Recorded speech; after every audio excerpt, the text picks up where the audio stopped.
আসসালামু আলাইকুম, আমি মুনতাসির মাহমুদ ফ্রম এডিজিনাস একাডেমি। আশা করি সবাই খুব ভালো আছো। আজকে আমরা আলোচনা করব অষ্টম শ্রেণীর ইউনিট 1 লেসন 2 নকশি কাঁথা নিয়ে। এটা খুবই গুরুত্বপূর্ণ একটা প্যাসেজ তোমাদের অর্ধবার্ষিক পরীক্ষার জন্য। বেশিরভাগ ক্ষেত্রে অর্ধবার্ষিক পরীক্ষার ক্ষেত্রে এই প্যাসেজটা সিং প্যাসেজ হিসেবে দেখা যায়। এছাড়াও আরো কয়েকটা প্যাসেজ আছে যেগুলো হচ্ছে প্রশ্ন বানানোর ক্ষেত্রে টিচার্সদের পছন্দের তালিকার শীর্ষে থাকে। আমরা প্রথমে শব্দটা দেখার চেষ্টা করব এবং এরপরে আমাদের আছে প্যাসেজের পুরা বাংলা অনুবাদ এবং এরপর আমাদের থাকতেছে মডেল টেস্টের যেসব জিনিসপত্র থাকে, অর্থাৎ ট্রু ফলস, এমসিকিউ, এরপর হচ্ছে কোয়েশ্চন সলভিং, সবকিছুই থাকতেছে।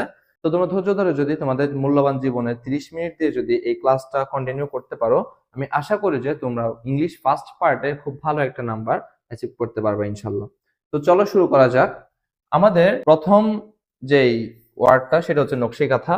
নকশি কাঁথা মানে হচ্ছে নকশি কাঁথা, অর্থাৎ কারো কাজ করা একটা কাঁথা। এমব্রয়ডার অর্থ হচ্ছে সূচিকর্ম খচিত, অর্থাৎ সেলাই করা। আমরা সোয়েটারের উপরে অথবা মহিলাদের কাপড়ের উপরে যেই কাজগুলা দেখে থাকি সেগুলো হচ্ছে এমব্রয়ডারি, ঠিক আছে।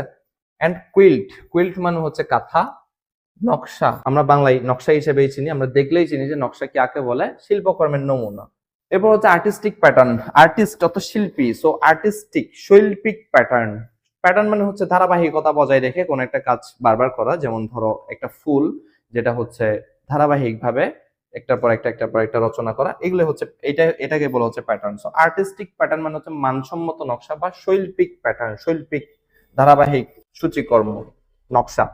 এন্ড ট্রেডিশনাল ক্রাফট, ট্রেডিশনাল মানে হচ্ছে ঐতিহ্যবাহী, আর ক্রাফট মানে হচ্ছে শিল্পকলা, যেমন হ্যান্ডিক্রাফট বলা যায়। হ্যান্ডিক্রাফট বলতে হচ্ছে আমরা হাত দিয়া যেসব জিনিসপত্র তৈরি করে, অনেকে দেখবা মালা দিয়ে পুঁতি দিয়ে অনেক জিনিসপত্র ব্যাগ টাইপের জিনিসপত্র তৈরি করে, অথবা কার্ডবোর্ড বা গ্লু গান দিয়ে ফুল এবং বিভিন্ন ধরনের সাজানো গোছানো জিনিসপত্র তৈরি করে, এগুলো হচ্ছে হ্যান্ডিক্রাফট। যেমন তোমরা রিসেন্টলি একটা জিনিস খেয়াল করছো হয়তো, বাবুই পাখির বাসা বিক্রি হচ্ছে বিভিন্ন হ্যান্ডিক্রাফটের দোকানে, তো ওইগুলো হচ্ছে হ্যান্ডিক্রাফটের মধ্যে পড়ে।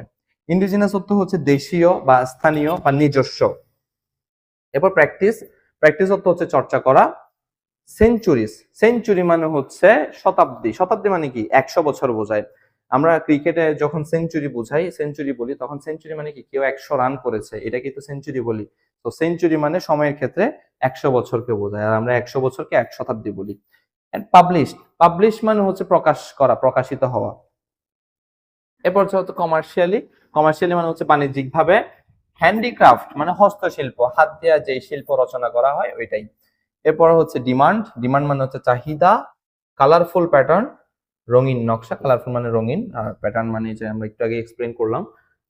এরপর হচ্ছে ডিজাইন, ডিজাইন মানে হচ্ছে আলংকারিক নকশা বা ডিজাইন, ডিজাইন মানে ডিজাইনই আমরা এটা বুঝি আসলে।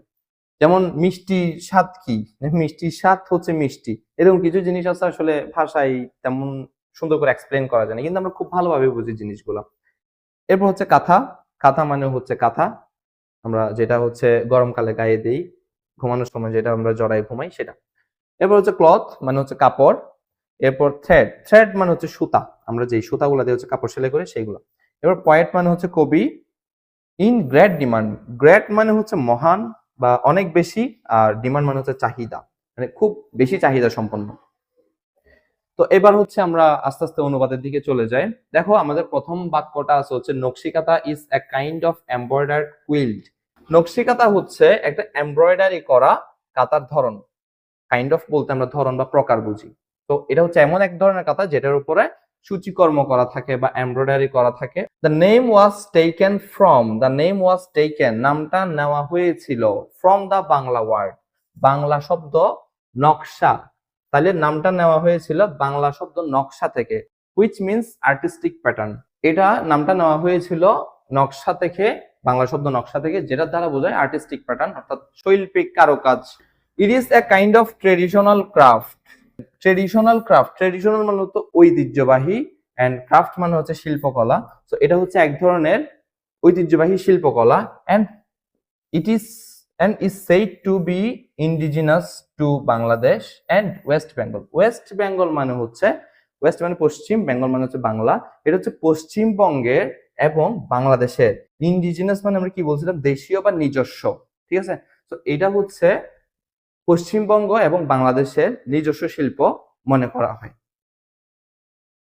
The art has been practised, অর্থাৎ এই শিল্পটা চর্চা করা হইতো ইন রুরাল বাংলাদেশ, অর্থাৎ গ্রামীণ বাংলাদেশে, ফর সেঞ্চুরিজ, অর্থাৎ শত বছর ধরে।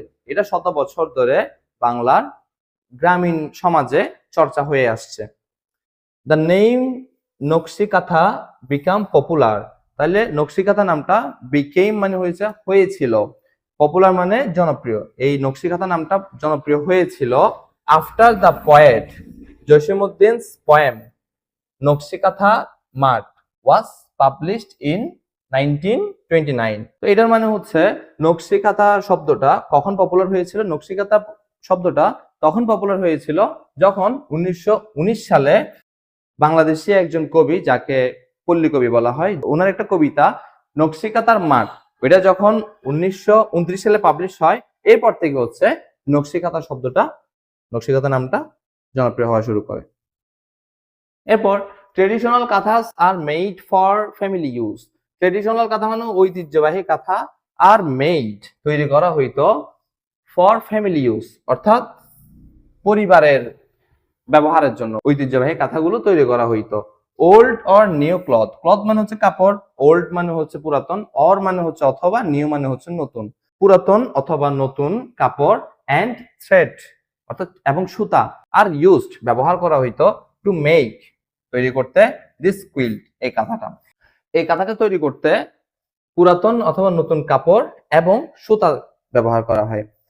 এরপরে দেখো ময়মনসিংহ, জামালপুর, রাজশাহী, ফরিদপুর, বগুড়া এন্ড যশোর আর most famous for this craft, অর্থাৎ ময়মনসিংহ, জামালপুর, রাজশাহী, ফরিদপুর, বগুড়া এবং যশোর হচ্ছে এই শিল্পটার জন্য বিখ্যাত।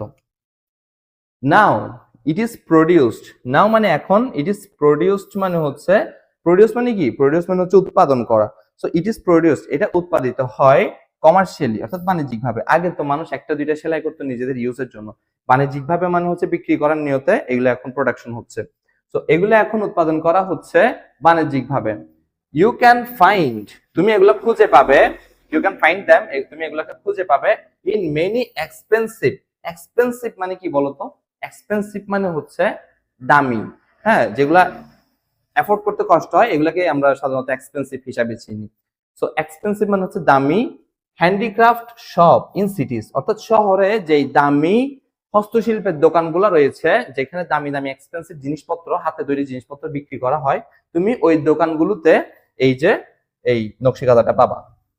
The quilt are now in great demand, the quilt are now, অর্থাৎ এখন এই কাঁথাটা ইন গ্রেট ডিমান্ড, অর্থাৎ চাহিদার শীর্ষে আছে, অনেক বেশি চাহিদা। বিকজ অফ, বিকজ অফ মানে হচ্ছে কারণ হচ্ছে, the colourful pattern and design, এটার কারণ হচ্ছে এটা ডিজাইন এবং ওই যে রঙিন যেই প্যাটার্নটা আছে ওইটা। যেমন ধরো একটা নকশিকাঁথায় 3-4 ধরনের ম্যাচিং করে হচ্ছে 3-4 ধরনের সুতা ইউজ করা হয়, 3-4 ধরনের সুতা দিয়ে ফুল আঁকা হয়, এটা দেখতেও সুন্দর লাগে, এই কারণে হচ্ছে এটা চাহিদার এত শীর্ষে। দেখো আমাদের প্যাসেজ শেষ, এবার হচ্ছে আমাদের সঠিক উত্তরটি বেছে নাও। What is Nakshi Kantha? নকশিকাঁথা কি? নকশিকাঁথা কি এক ধরনের পেইন্টিং, মানে এক ধরনের কি চিত্রকর্ম, ট্রেডিশনাল ডান্স? এটা হচ্ছে একটা এমব্রয়ডারি করা কি জানি কাঁথা, তাই না? হ্যাঁ।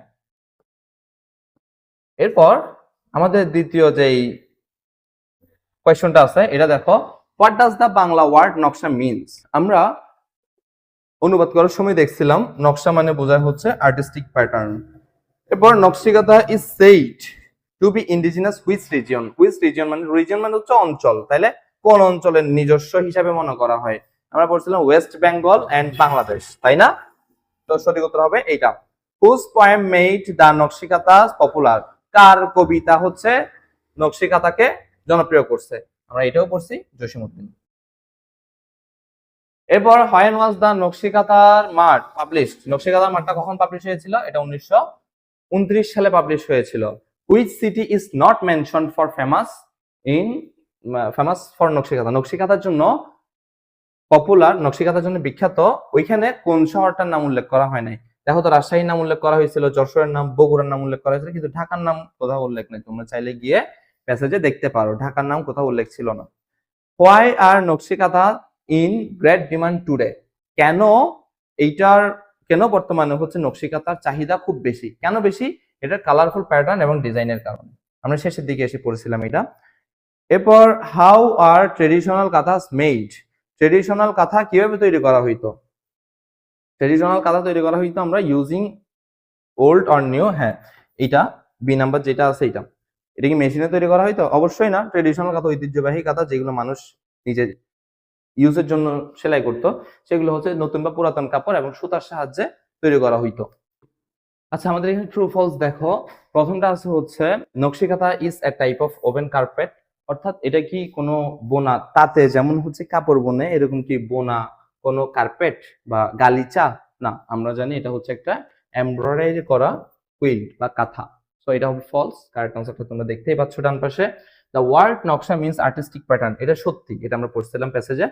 The nakshi kantha is indigenous to Bangladesh only, না এটা কখনোই বাংলাদেশের নিজস্ব ছিল না। আমাদের প্যাসেজেই বলে দিয়েছে এটা বাংলাদেশ এবং ওয়েস্ট বেঙ্গল অর্থাৎ ইন্ডিয়া যে পশ্চিমবঙ্গ ওদের নিজস্ব ধরা হয়। The poem Nakshi Kanthar Math was written by Tagore, Tagore মানে হচ্ছে রবীন্দ্রনাথ ঠাকুরকে বোঝানো হয়, না এটা রবীন্দ্রনাথ ঠাকুর লেখে না, এটা লিখছিল হচ্ছে Jasimuddin. Traditional kanthas are made for commercial sale only, না ট্রেডিশনাল কাঁথা হচ্ছে কমার্শিয়াল সেলের জন্য অর্থাৎ বাণিজ্যিকভাবে বিক্রির জন্য তৈরি হইতো না। ট্রেডিশনাল যে কাঁথাগুলো সেগুলো হচ্ছে ফ্যামিলি ইউজের জন্য তৈরি হইতো শুধুমাত্র। নকশি কাঁথাস আর নাও ফাউন্ড হ্যান্ডিক্রাফট শপ সিটিজ, হ্যাঁ এটা সত্যি। আমরা পড়েছিলাম যে এক্সপেন্সিভ যেই দোকানগুলো আছে শহরে হ্যান্ডিক্রাফটের, তোমরা সেখানে এটা খুঁজে পাবা, এটা ট্রু। এন্ড এই লাস্টে একদম লাস্টে আছে হচ্ছে the quilt are in great demand for it colour, হ্যাঁ এটা কালারফুল ডিজাইনের জন্য এটা এখন চাহিদা শীর্ষে, অনেক বেশি চাহিদা এটা। আনসার দ্য কোয়েশ্চন, এখানে তোমরা কোয়েশ্চন দেখতেই পাচ্ছ। What does the word naksha means and where does it come from, নকশা শব্দটা দ্বারা কি বোঝায় এবং নকশা শব্দটা কোত্থেকে এসেছে? আমরা নকশা শব্দটা বাংলা শব্দ নকশা থেকে এসেছে এবং নকশা শব্দের অর্থ হচ্ছে artistic pattern. And where is the art of nakshi kantha practised, আচ্ছা নকশি কাঁথা যেই নকশি কাঁথার এই শিল্পটার যেই চর্চা এটা কোথায় করা হইতো? এটা হচ্ছে প্রাচীন প্রাচীন না গ্রামীণ বাংলাদেশ। তো নকশি কাঁথা শিল্পের চর্চাটা আসলে বাংলাদেশের গ্রামীণ অঞ্চলে অর্থাৎ গ্রামীণ বাংলাদেশে করা হইতো এবং এটা আবার ওয়েস্ট বেঙ্গল যারা আছে ওয়েস্ট বেঙ্গলের নিজস্ব, অর্থাৎ West Bengal and rural Bangladesh অর্থাৎ গ্রামীণ বাংলাদেশে হচ্ছে এটা চর্চা করা হইতো basically. Name 3 district famous for, তো আমাদের এখানে 4-5টা ডিস্ট্রিক্টের নাম বলছে, তোমরা এখান থেকে 3টা ডিস্ট্রিক্টের নাম খুঁজে এনে দিবা। ময়মনসিংহ, রাজশাহী, যশোর, এন্ড এখানে ব্র্যাকেট আরো 2-3টা নাম বলে দিছে, তোমরা জাস্ট 3টার নাম বলতে বলছে 3টা খুঁজে এনে লিখে দিবা। ওয়াই আর নকশি কাঁথা ইন গ্রেট ডিমান্ড টুডে, আমরা পড়ছি যে এটার কালারফুল প্যাটার্ন ডিজাইনের কারণে হচ্ছে এটা এখন ডিমান্ড এত বেশি। How is traditional kanthas different from commercial kanthas, আচ্ছা ট্রেডিশনাল কাঁথা মানে হচ্ছে ঐতিহ্যবাহী কাঁথা, আগে যেগুলো মানুষ নিজের জন্য সেলাইতো এইগুলা, এন্ড কমার্শিয়াল কাঁথা এটার মধ্যে পার্থক্যটা কি? দেখো traditional kanthas are made for family using old or new cloth are and thread, অর্থাৎ ট্রেডিশনাল যে কাঁথাটা সেটা হচ্ছে শুধুমাত্র ফ্যামিলি ইউজের জন্য, ফ্যামিলি পারিবারিক ব্যবহারের জন্য সেলাই করা হইতো, নতুন পুরাতন কাপড় যেটা পাইছে ওইটা দিয়ে এবং সুতা দিয়ে তৈরি করা হইতো। কিন্তু commercial kanthas are mass produced and sold in handicraft, তাহলে যেটা বিক্রির জন্য বাণিজ্যিকভাবে যেটা তৈরি হচ্ছে সেটা হচ্ছে ম্যাস প্রডিউসড, অর্থাৎ ব্যাপকভাবে হচ্ছে উৎপাদিত হচ্ছে এবং বিক্রি করা হচ্ছে কোথায়? হ্যান্ডিক্রাফটের যে দোকানগুলো আছে শহরে, যে হ্যান্ডিক্রাফটের দোকানগুলো আছে সেখানে। কিন্তু ট্রেডিশনালি অর্থাৎ ঐতিহ্যবাহী যে কাঁথাটা আমাদের প্রাচীন কাল থেকে যেটা চলে আসতেছিল তখন কিন্তু মানুষ এটা বিক্রির জন্য এভাবে করে সেলাইতো না, ওরা শুধুমাত্র যার যারটা শেষে পারিবারিক ইউজের জন্য সেলাইতো। তো এই ছিল আমাদের ভিডিও। তোমাদের যদি ভালো লাগে তাহলে একটা লাইক করবা, সাবস্ক্রাইব করবা এবং পরবর্তী ভিডিও কিসের উপর চাও, তোমরা কোন টেস্টের উপরে চাও সেটা কমেন্ট করে জানাতে পারো, তোমার বন্ধুদের সাথে শেয়ার করতে পারো। দেখা হচ্ছে পরের ভিডিওতে, সে পর্যন্ত সবাই ভালো থাকো, সুস্থ থাকো, আল্লাহ হাফেজ।